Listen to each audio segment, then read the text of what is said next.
Shalom, shalom, Yisrael. This is Netanyahu coming at you again with another video. First and foremost, I want to say hallelujah. All praise be unto the Most High, the El of Abraham, Yitzchak, and Yaakov, as we continue to turn back into His way.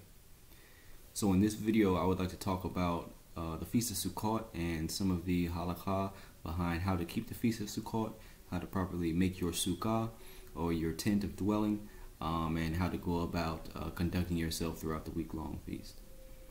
So to start off, I'll go into the book of Leviticus, into the Torah, into the verses that mention this. And that is in the book of Leviticus, chapter 23. And I will be starting at verse 39, which states, "But on the 15th day of the 7th month, when you gather in the crop of the land, you shall celebrate YHWH's festival for a 7-day period. The first day is a rest day, and the 8th day is a rest day. You shall take for yourselves on the first day the fruit of a citron tree, the branches of a date palms, twigs of plaited tree, and brook willows. And you shall rejoice before YHWH, your Elohim, for a 7-day period. You shall celebrate it as a festival for YHWH, a 7-day period in the year, an eternal decree for your generations. In the 7th month shall you celebrate it. You shall dwell in booths for a 7-day period. Every native in Israel shall dwell in booths, so that your generation will know that I caused the children of Israel to dwell in booths when I took them from the land of Egypt. I am YHWH, your Elohim." So there are a few things mentioned in this verse when it comes to the Feast of Sukkot, the Feast of Tabernacles, that we are to do as Israelites. It is an eternal decree, first and foremost, so it does not stop. It is something that we are to be keeping from the beginning of creation all the way until now. And as we know, the Most High is eternal, so we will be keeping it forever. So another thing that is mentioned in here as well is that it states that we are to have a few different crops that were used at that time. Now, I'm going to get to that a little bit later in the video, but first I'll just start off with the very straightforward halakhic matters dealing with the Sukkah, or the tent, in which we are commanded to dwell within and to eat in. So in regards to this Sukkah, the Sukkah is supposed to have 3 walls. So whatever Sukkah that you build, it should have 3 walls. It can't just be a top and then not have any walls, kind of like a gazebo or something like that. That wouldn't constitute a proper Sukkah, because a Sukkah does need to have 3 walls. And really, I think of this in akin to the Mishkan, or the tabernacle, on which the Most High dwells within, and that He commanded Moses to build. The Mishkan has 3 walls: the north wall, the south wall, and the west wall. So for our Sukkah, how much more so are we to dwell in a Sukkah that has 3 walls? Dwell in a tent, in a tabernacle that has 3 walls. So the Sukkah, very minimum, should have 3. If you have 4, that's fine, but the Sukkah should be made out of 3 walls at the very least. If the Sukkah was made in like a cone shape, kind of like a teepee, or something of that nature, kind of like, Native American teepee or something like that, that would be fine. That does constitute a Sukkah. And if you had it leaned against the wall to use as support to kind of, hold up one of the walls or one of the structures, that's fine as well. If the Sukkah is unevenly roofed, as in, you might have a slanted roof. Let's say you have a wall that you're using as the back wall for the Sukkah, and then you have a slanted roof of some nature. If the shaded part under your Sukkah, if the shaded part is greater than the unshaded part under the Sukkah, then that is valid as a Sukkah. So under your Sukkah, it should be that there is more shade than there is light coming in from the side. So as long as the uneven roof that you might make with a Sukkah doesn't have more light coming in than shade, then that's valid as well. If you had your Sukkah and you built it between 2 trees, and you use those trees as supports, as walls, if you will, those do constitute as being valid. and that sukkah can be used as a sukkah that has 3 walls. So that's all dealing with the building of the sukkah and the importance thereof of the sukkah having 3 walls, as opposed to, you know, just having a covering or something like that on the top. It really does need to have 3 walls. So one of the things that one of our sages stated was that it's a man's duty to eat 14 meals in the sukkah, 1 each day and 1 each night. But the sages of our people, they kind of had a little dispute, and they said that there was no prescribed number of how many times somebody is supposed to eat under their sukkah. Now, the first day of Sukkot, it is obligatory to eat in your sukkah that first day of Sukkot. And really, it is more meritorious for an individual to eat, you know, as that one sage said, if you were to eat 2 meals a day under your sukkah, that's more meritorious for you. But ultimately, it's obligatory, a must, to eat your meal under the sukkah the first day of the Feast of Sukkot. And something else, you can also build your sukkah on a intermediate day, kind of like a what's referred to as a Kol HaMoed, which is an intermediate day between, I'll use the Feast of Sukkot as an example. The Feast of Sukkot, you have the rest day on the first day, the rest day on the 8th day, as the Torah stated. Those days in between, it's still part of the feast, but it's considered Kol HaMoed, intermediary days or intermediate days, which are in between the beginning and the end of the feast. So if one were to have to build their sukkah on one of those days, that's perfectly fine.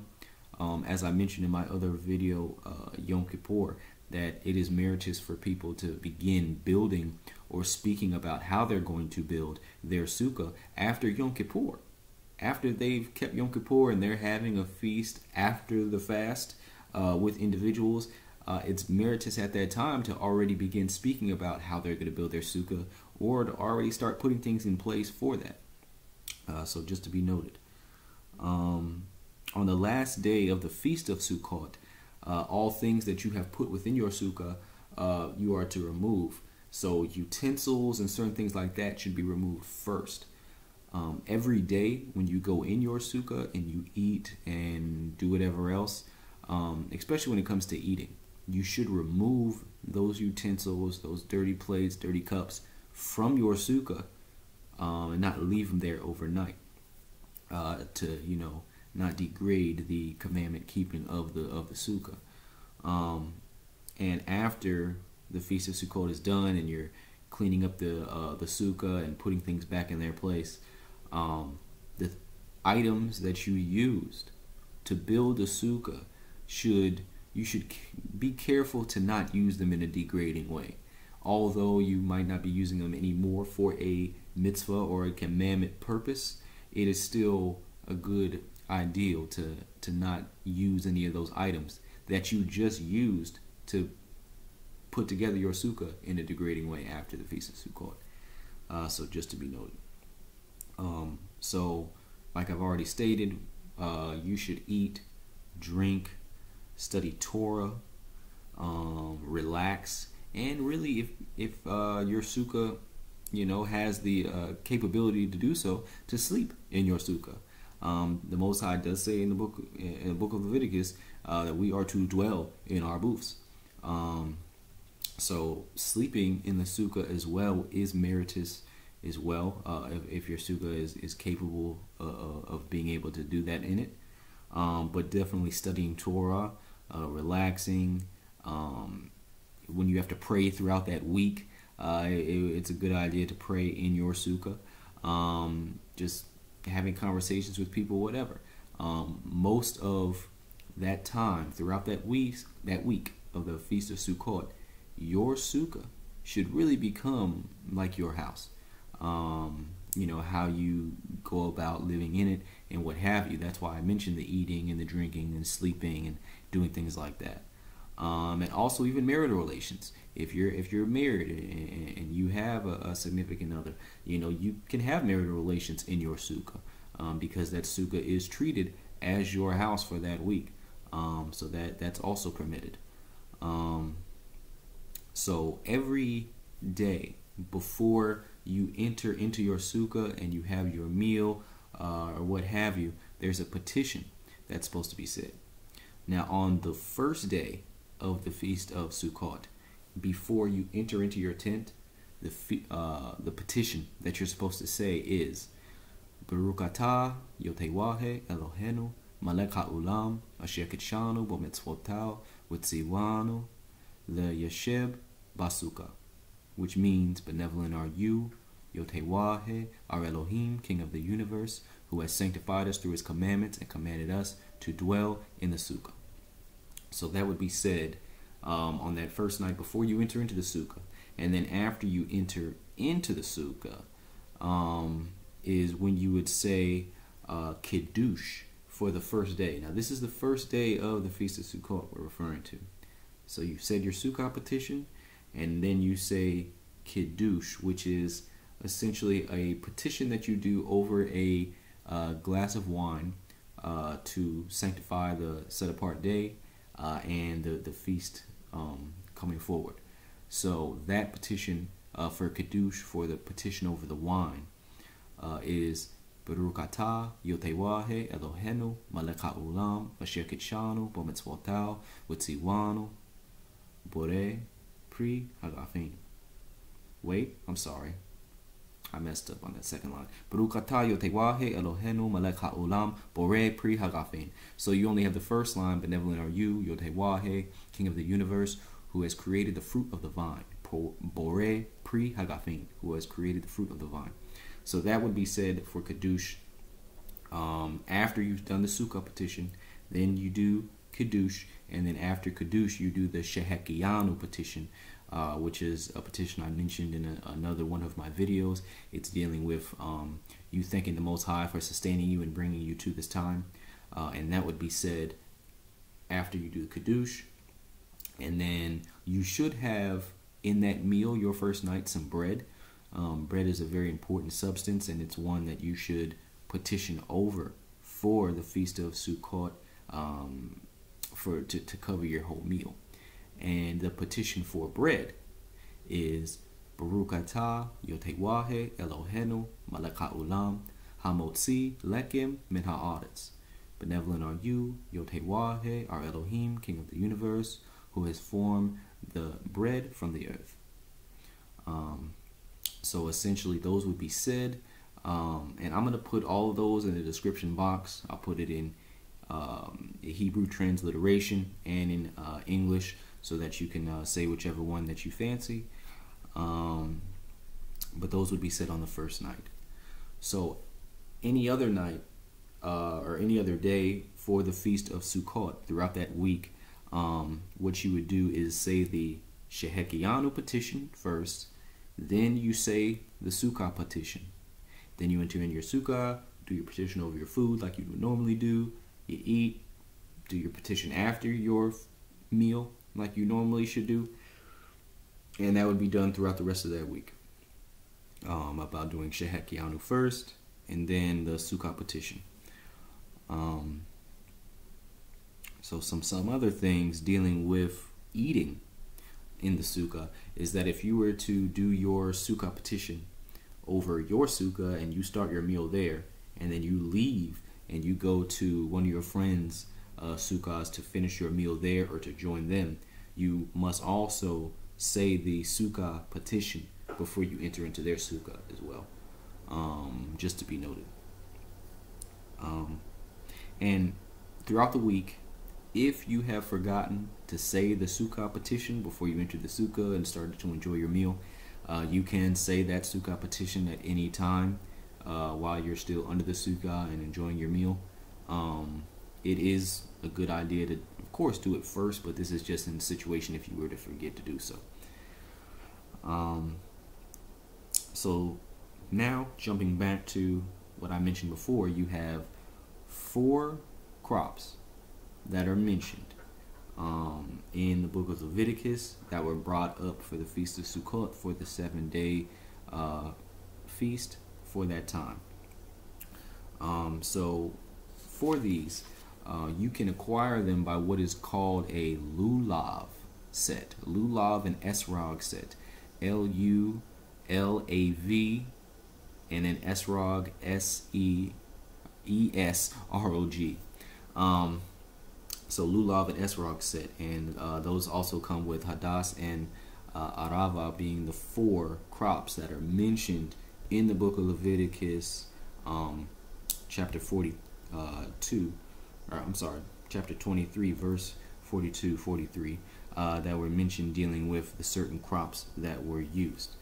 Now, how to go about, I'm just going to go into this rather briefly, but how to go about if you do have those crops, what do you do with them and what have you. So what you would do is you would take the lulav in the middle, and then to the right you would tie the hadas, and to the left you would tie the arava. All 3 of them, you would have 1 binding on the bottom. All of them would be equal on the bottom. You'd have 1 binding on them, and then the lulav, which is in the middle, you would have 2 bindings on it by itself. So those 3 bindings are akin to the patriarchs, and essentially the one crop has to be to the one side of the lulav, and the one other crop to the other side of the lulav for reason. And then the esrog is something that's held separately.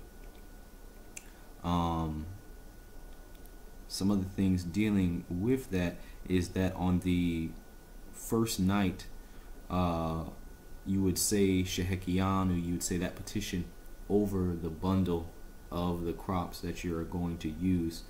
And essentially during this time there's what's called a Hoshanot service.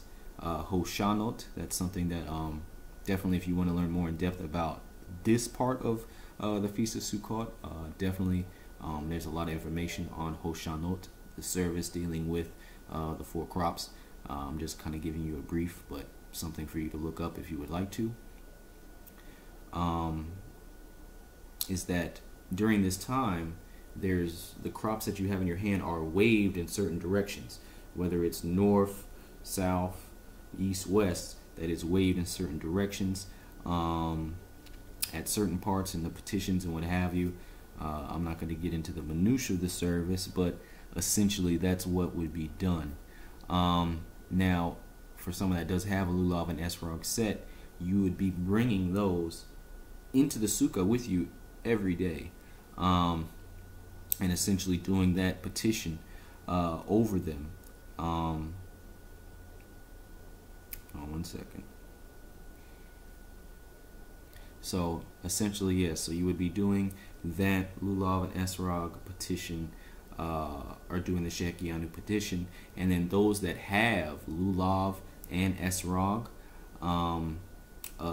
custom that did form is that they would walk around a scroll of the Torah, those that have the crops in their hand.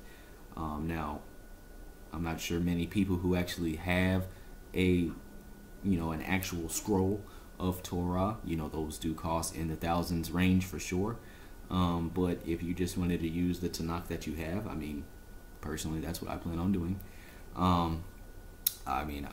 If you don't see a problem with it, then go ahead and do it. I don't, so that's what I'm going to do.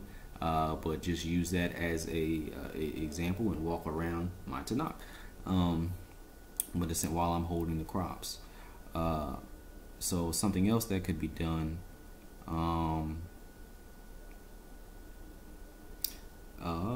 So yeah, okay. On what's also after you have Sukkot, then you have Shemini Atzeret, which is the 8th day assembly, which is what was mentioned in the book of Leviticus. And then you also have what's called Simchat Torah, or joy in the Torah, happiness in the Torah. And essentially for this time is when you should be studying a great deal of Torah.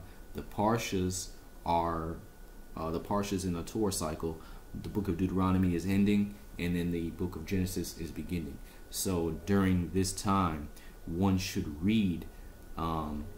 If you don't go by the parsha cycles, then read the last few chapters in Deuteronomy and the first few chapters in Genesis. If you do go by the parsha cycles, then you know what I'm referring to when I say read the last parsha in the book of Deuteronomy and the first parsha in the book of Genesis. So that would be done at Shemini Atzeret, Simchat Torah, for that 8th and 9th day respectively, after the feast of Sukkot. So essentially this is some of the stuff just dealing with the feast of Sukkot, ways that we can better keep it, how we are to correctly construct our Sukkah, and how we are just to go about in our going and our coming within it and without it. So Yisrael, I hope that this video finds you well. I hope that you are able to take some of these things as we approach the Feast of Sukkot, which is coming up rather soon. So hallelujah, always and forever. Let's continue to turn back to the Most High. Remember that He wants us to dwell in booths. Remember that He wants us to do all of His commandments. So let's continue to get better, Yisrael, as we prepare for the birth of our nation in the land. Hallelujah. Shalom, shalom.